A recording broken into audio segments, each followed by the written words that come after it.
새로운 시작. 지나간 일들, 힘겹고 괴로운 일들 다 이제는 끝내고 새롭게 한번 시작해 보고 싶다. 새로운 시작. 지금 여기서 오늘 이 말씀이 여러분에게 큰 위로가 되고 도전이 되고 용기가 되는 그 말씀 되시기를 예수 이름으로 축복합니다. 새로운 시작. 지금 여기서. 오늘 말씀의 제목이거든요. 여러분, 지금 여기서 Here and now, 이게 너무나 중요한 얘기입니다. 우리가 새롭게 시작하려면 언제나 지금 여기서 해야 되는 거거든요. 그래야만이 새로운 인생이 펼쳐질 수가 있는 것입니다. 사람들은 자신이 원하는 것, 여러분들 아마 모두가 똑같을 겁니다. 여러분 마음속에 지금 정말 원하는 것이 뭐냐? 잘 되는 거잖아요. 기도할 때마다 축복해 주옵소서. 내 남편 직장에 승진하게 해 주옵소서. 내 아이 좋은 대학에 붙게 해주시고 좋은 짝 만나게 해주시고 잘 되는 거, 잘 되는 거. 남편 사업 잘 되는 거. 우리 모두가 다 잘 되는 것에 마음을 두고 있습니다. 하나님도 그것을 원하세요. 그렇지만 하나님은 진짜 원하는 것은 잘 되는 것보다도 우리 인생이 변화되는 겁니다. 여러분, 좋은 인생은 많은 소유를 한 사람이 아니라 변화된 사람이 좋은 인생이거든요. 굿라이프, 좋은 인생, 하나님 보시기에 좋은 인생. 그 사람은 정말 변화된 사람을 말씀하고 있습니다. 오늘 우리 함께 다룰 야곱, 이 야곱의 소원은 큰 부자가 되는 거였어요. 욕심이 많았어요. 그래서 형에게 팥죽으로 장작꾼도 사고 앞이 눈이 어두운 아버지를 속여서 축복도 받고 오로지 원하는 것은 부자였어요. 잘 되는 거였어요. 근데 하나님은 야곱에게 잘 되는 것도 하나님 원하시지만 하나님 진짜 야곱에게 원하시는 것은 뭐냐? 변화된 야곱, 좋은 인생, 변화되는 야곱, 좋은 인생 되기를 하나님이 원하시는 겁니다. 사랑하는 여러분, 이번 주제가 좋은 인생인데 여러분 좋은 인생 되시기를 축복합니다. 좋은 인생은 많은 소유에 있는 것이 아니고 하나님 보시기에 좋은 사람으로 변화되는 사람입니다. 오늘 우리 읽었던 이 본문은요, 우리 이 하남교회 이 예배당이 건축 완공이 되고 첫 번째 이 예배당에 들어와서 예배할 때 첫 번째 주일 예배 본문이 이 본문이었어요. 이 감격, 이 은혜, 새로운 시작 지금 여기서 오늘 이 말씀을 여러분 가슴을 뛰게 하는 꿈이 되는 이 은혜가 있기를 예수 이름으로 축복합니다. 자, 우리 야곱의 이야기입니다. 야곱은 지금 어떤 상황에 처해 있는지 오늘 10절에 보면은 딱 한 줄로 야곱의 상황을 설명하고 있습니다. 야곱이 부엘세바에서 떠나서 하란으로 향하여 갑니다. 부엘세바, 엄마와 아빠가 살던 그곳에서 떠나서 하란으로 가고 있습니다. 하란은 800km 떨어진 먼 거리입니다. 그런데 10절을 보면은 야곱이 부엘세바에서 하란으로 가고 있구나 이렇게 느껴지지만 사실은 그게 아니에요. 야곱이 도망가고 있는 거예요. 어쩔 수 없이. 형의 장자권을 속여서 뺐었잖아요. 형이 그걸 알고 죽이려고 그러거든. 그래서 살기 위해서 멀리 도망가고 있는 것입니다. 자, 그 도망가는 그 상황이 오늘 떠나간다 이렇게 말했지만 사실은 도망가는 거거든요. 자, 오늘 11절에 가보면은요, 더 야곱의 상황을 성경은 깊숙하게 이렇게 기록하고 있어요.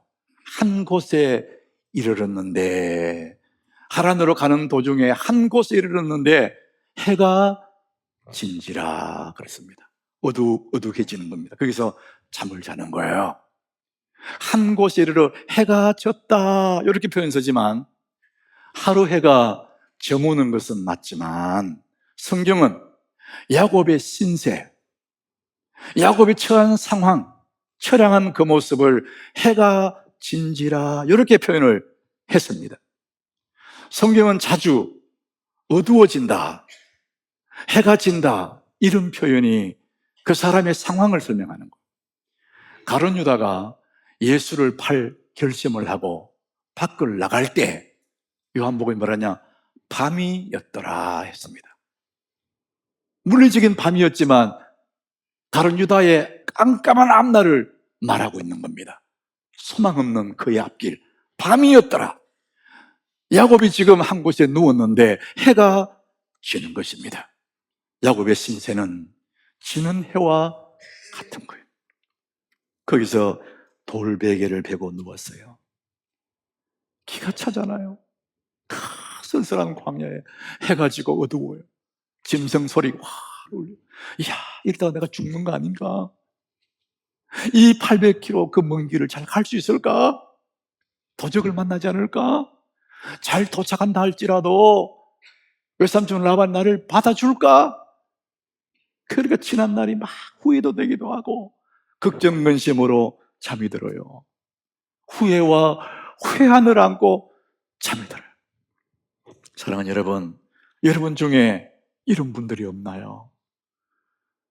내 삶은 점점 어두워지고 하루 해가 지듯이 깜깜해져 가고 고난의 돌베개를 베고 누웠는데 잠도 안 오고 내 인생 이러면 되나? 이거 어떡하지? 염려, 걱정, 근심, 인생 광야에 홀로 탕그러니 버려진 같은 그런 느낌을 가진 사람들이 없습니까? 여러분, 저는 이런 경험들을 많이 했어요. 여러분, 목사가 앞에서 좋은 얘기만 하니까 목사야 걱정 없을 것 같죠? 다 많습니다. 저는 제 목회 여정에 건축을 2번 했어요. 물론 하나교회만 2번 했었어요. 이거 짓고 저거 짓고. 여러분, 교회 건축이라는 것은 돈으로 짓는다 생각하지만 그렇지 않습니다. 성도들의 눈물의 기도, 목회자의 애간장, 이것으로 교회가 지어지는 거예요. 그 어려운 과정 그 프로세스 하나하나가 얼마나 어려운지. 내 심정이요, 깜깜한 밤에 아무도 없는 광야에 쫓겨난 어린아이 같은 거예요. 어린아이가 밤에 쫓겨나면 얼마나 무서워요. 주변은 깜깜하고 나 혼자밖에 없어. 아무도 내 편이 없는 이런 심정이더라고. 지금 야곱이 지금 딱 그렇습니다. 광야에 돌베개 베고 누웠는데 너무 걱정 근심이 많아. 그래서 우리 찬송 중에 내 고생하는 건 옛 야곱이 돌베개 베고 잠 갔습니다. 야곱이 그런 상황이고 우리 또한 그런 심정을 가진 사람들이 왜 없겠습니까? 제가 이번에 인천공항에서 출국하기 위해서 체크인을 하고 보안 검색대를 지나가지고 이제 비행기 타는 게이트에 가기 직전에 시간이 좀 남아서 북카페를 찾아갔습니다. 열람할 책도 있지만 그 판매하는 책도 있더라고요. 자, 거기서 책을 한 권 샀습니다. 파리의 심리학 카페, 책 제목 기억을 해요. 이 책을 쓴 사람은 주부인데 모드 르한이라는 주부예요. 그런데 이 여인이 그 책에서 희망을 이야기해요. 제가 여러분에게 도움이 될 것 같아 한번 읽어보겠습니다. 문득 삶이 버겁다고 느끼나요? 지금 당신이 어떤 모습이든 어떤 일이 눈앞에 놓여있든 인생의 일부로 받아들여야 합니다.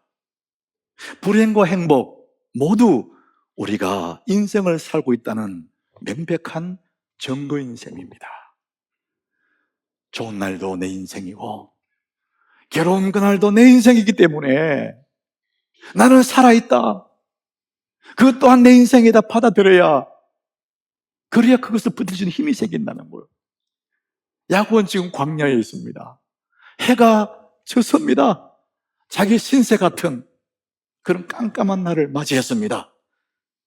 야곱은 돌베개를 베고 누워요. 그런 희망 없는, 소망 없는 야곱에게 하나님이 찾아오세요. 여기에서 대반전이 일어나는 겁니다. 자, 오늘 12절에 보니까 야곱이 잠을 자다가 꿈을 꿔요.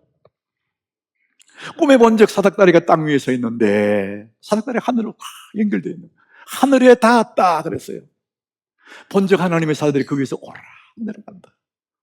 모든 관계가 깨어진 줄 알았는데 하나님과 관계는 이어져 있다는 거예요. 이걸 발견한 겁니다. 그런데 여기 우리 자세히 보면은 반복하는 단어가 나와요. 꿈에 본 적, 봤다 이런 얘기예요. 또 본 적, 이 본 적이라는 단어를 계속 반복하고 있습니다. 성경에서 반복하는 단어들은 굉장히 중요한 의미를 함축하고 있습니다. 13절에 보니까 거기도 또 본적 그랬어요. 하나님의 산상들에 나왔는데 그것을 보고 또 보고 또 봤다. 성경은 그렇게 표현하고 있습니다. 이게 뭘 의미하고 있나? 야곱은 하나님을 확실하게 경험하고 있다는 거예요. 이전에 할아버지 아브라함의 하나님이었던 그 하나님이었는데, 아버지 하나님이었는데 귀로는 많이 들었는데 이제는 자기가 그 하나님을 온몸으로 경험하고 있다. 이 표현을 쓰고 있습니다.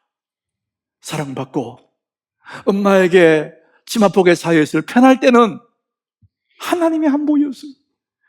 하나님 얘기도 귀에만 들렸는데 지금 의지 없는 지금 깜깜한 광야에 고난의 돌베개를 베고 있는 그날에는 하나님이 눈으로 보였다는 거예요. 하나님이 확실히 느꼈다는 것입니다. 욥기 42장 5절에 보면 욥의 고백이 있잖아요. 내가 죽게 대하여 귀로 듣기만 하였사오나 자식이 잘 자라주고 모든 것이 편안할 때는 하나님 그래도 그렇지 뭐 하나님 그래 알지 귀로만 들었는데 고난이라는 큰 돌베개를 베고 나니까 이제는 그 귀로만 듣 하나님이 눈으로 보일 만큼 느껴졌다. 야곱은 지금 그 하나님이 너무나 가까이 눈으로 보고 손으로 만질 만큼 하나님을 본 적 또 본 적 또 본 적 이렇게 말합니다. 아브라함의 하나님이었는데 이삭의 하나님이었는데 이제는 그 하나님 귀로만 들어왔는데 이제는 내가 그 하나님을 눈으로 보고 또 봤다. 이런 표현을 쓰고 있습니다. 여러분 그런 의미에서 고난을 만날 때에 고난을 피하려고 고생만 하면은 그거는 고생에 불과하지만은 그 고난 중에 살아계신 하나님을 경험한다면은 여러분 그 고난이 유익이 될 줄로 믿습니다. 성경에는 고난이 유익이다 그 말은 고난 자체는 괴로운 거예요. 그러나 고난 중에서 돌베개를 베고 있는 그날 밤에 하나님을 경험할 수 있다면 고난이 유익이 될 수 있다. 이런 얘기를 하고 있습니다. 야곱은 지금 그 밤에 하나님을 귀로만 듣던 하나님을 보고 또 본 적 경험하고 경험했다. 이렇게 말씀합니다. 자, 15절에 가보면은요. 그 하나님 뭐라고 하느냐? 약속합니다. 내가 너와 함께 있겠다. 너를 떠나지 아니하리라. 내가 너와 함께 있겠다. 떠나지 아니하리라. 이거보다 더 큰 위로가 어디 있습니까? 야곱은 이제 혼자거든요. 주변에 아무도 없어요. 앞날은 깜깜합니다. 그런데 하나님이 내가 너와 함께 있겠다. 내가 너를 떠나지 않겠다. 이렇게 말씀합니다. 여러분 우리나라가 안타깝게도 자기 스스로를 목숨을 끊는 자살률이 세계에서 1위라 그래요? 말이 안 되잖아요. 근데 왜 스스로 절망하고 스스로 포기하느냐?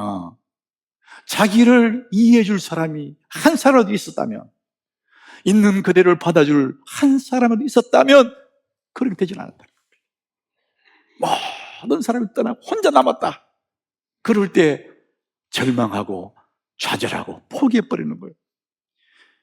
이 세상에 나를 진정으로 이해해 주는 사람 한 사람만 있어도 살만할 세상인데 그 한 사람이 없어서 좌절하거든요.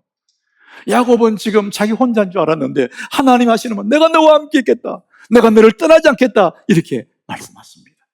하나님 살아계심을 믿으시길 바랍니다. 하나님은 여러분이 있는 그대로를 받아주십니다. 있는 그대로를 이해해 주십니다. 못나면 못난 대로, 실수하면 실수한 대로 그래 괜찮아 받아주시는 분이 하나님이십니다. 사람은 자꾸만 가치를 따져요.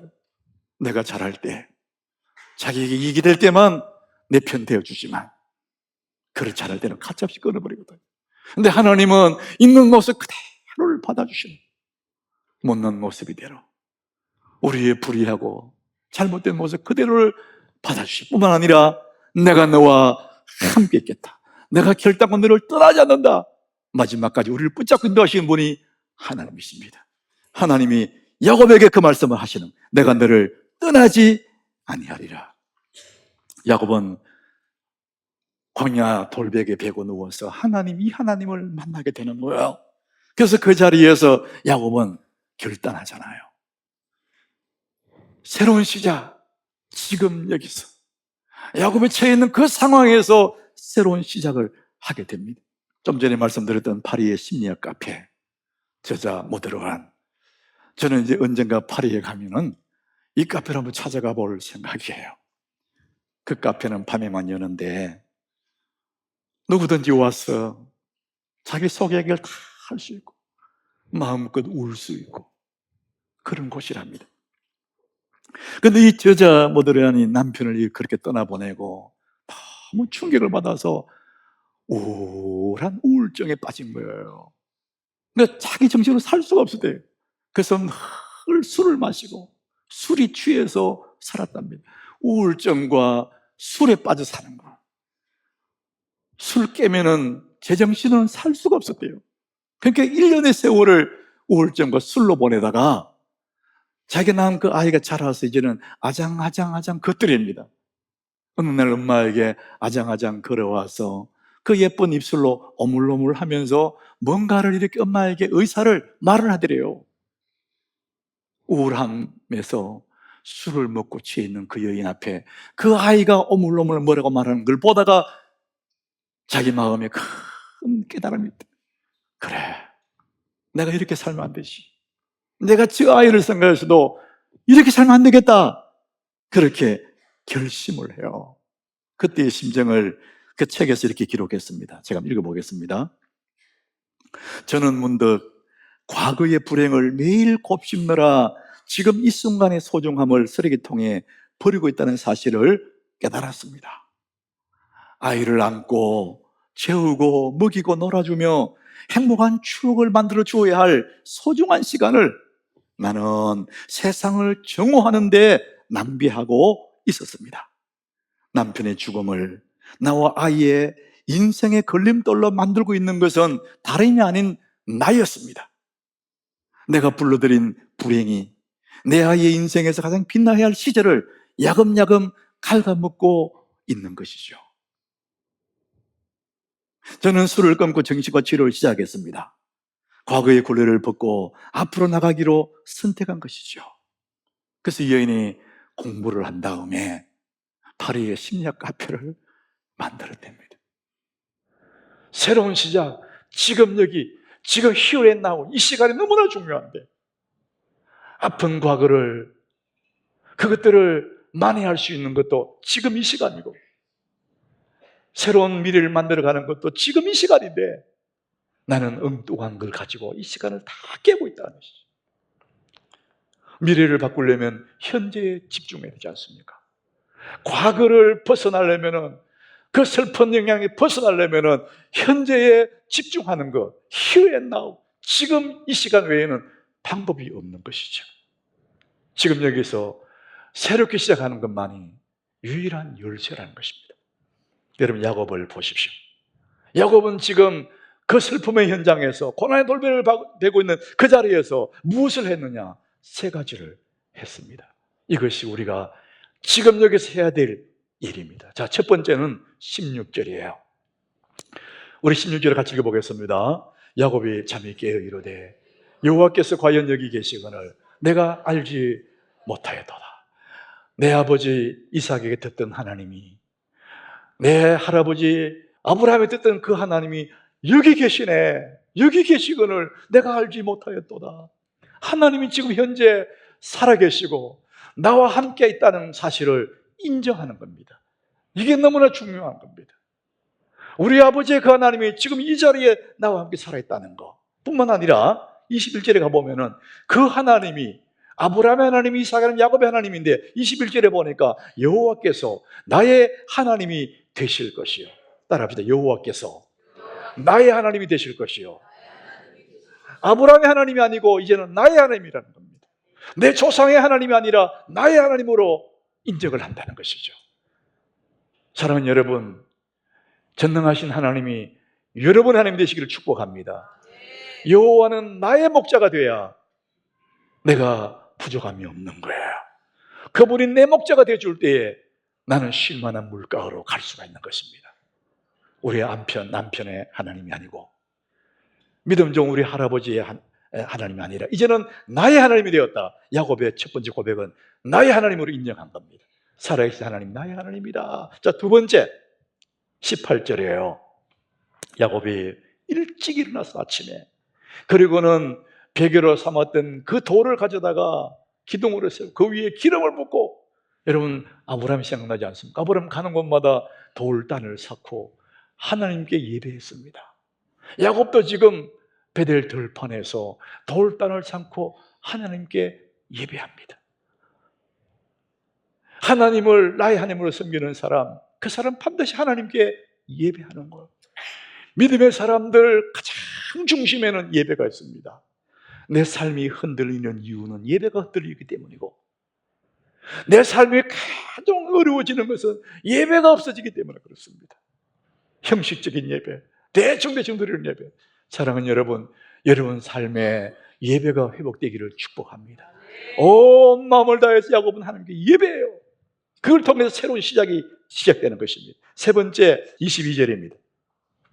내가 기둥으로 세운 이 돌들이 하나님의 집이 될 것이고 하나님께서 내게 주신 모든 것에서 10분의 1을 내가 반드시 하나님께 드리겠나이다 하였더라. 모든 것에서 10분의 1을 반드시 드리겠나이다. 쉽게 말하면 11조예요. 여기는 율법이 만들어지기 전입니다. 그런데 야곱은 하나님 앞에 서원합니다. 주님, 내가 반드시 모든 것의 10분의 1을 반드시 드리겠습니다. 여러분, 하나님과 우리 사이에 가로막는 것은 뭐니 해도 물질이에요. 믿음이 없는 사람들은 돈이 하나님입니다. 언제까지나 돈은 사람의 마음을 끌어갑니다. 근데 이 모든 것이 다 하나님의 것입니다. 그 고백이 뭡니까? 10분의 1, 11조를 내는 거예요. 없어서 못 내고 못 내니 없고 악순환이 계속 하는 겁니다. 하나님 앞에 진정으로 예배하는 그 가운데 소득의 10분의 1을 낸다는 그 얘기는 뭐냐? 하나님이 나의 하나님이시고 내 모든 것 당신의 것입니다. 그 고백이지 않겠습니까? 여러분, 물질의 주인이 되시기를 축복합니다. 물질의 노예가 되는 사람이 있습니다. 여러분, 물질에서 주인이 되고 재물에서 자유하는 방법은 뭐냐? 야곱의 고백같이 모든 수입의 10분의 1을 반드시 내가 드리겠습니다. 이 세 가지를 통해서 야곱은 지금 새로운 시작을 하게 되는 것입니다. 좋은 인생은 하나님과 좋은 관계입니다. 하나님과 좋은 관계라는 것은 예배가 살아있는 것입니다. 모든 것이 당신의 것입니다. 고백이 있는 것입니다. 사랑하는 여러분, 여러분의 인생에 오늘 하나님과 가까워지고 하나님과 관계가 회복되어져서 여러분 날마다 새로운 인생이 되시기를 예수 이름으로 축복합니다. 야곱은 지금 해가 지는 인생이지만, 지금은 해가 뉘어지는 그런 인생이지만 야곱의 인생에도 해가 떠오를 때가 있었습니다. 창세기 32장 31절이에요. 그가 분해를 지날 때에 해가 돋았다. 너무나 멋진 표현이에요. 지금은 해가 지는 그런 서산한 신세지만 하나님 앞에 출발했을 때 그 인생 앞에도 분해를 지날 때에 찬란한 햇살이 떠오른다. 희망의 미래가 보인다는 것이죠. 사랑하는 여러분, 여러분 인생이 지금 서산해지는 해같이 그래야 한다 할지라도, 고난의 돌베개를 베고 있다 할지라도 오늘 여러분 다시 시작하면, 하나님과 관계 속에 다시 시작하면 반드시 여러분 인생에 분해의 아침이 오게 될 줄로 믿습니다. 찬란한 햇살이 떠오르는 그 꿈을 가지고 여러분 다시 시작하시기를 예수 이름으로 축복합니다.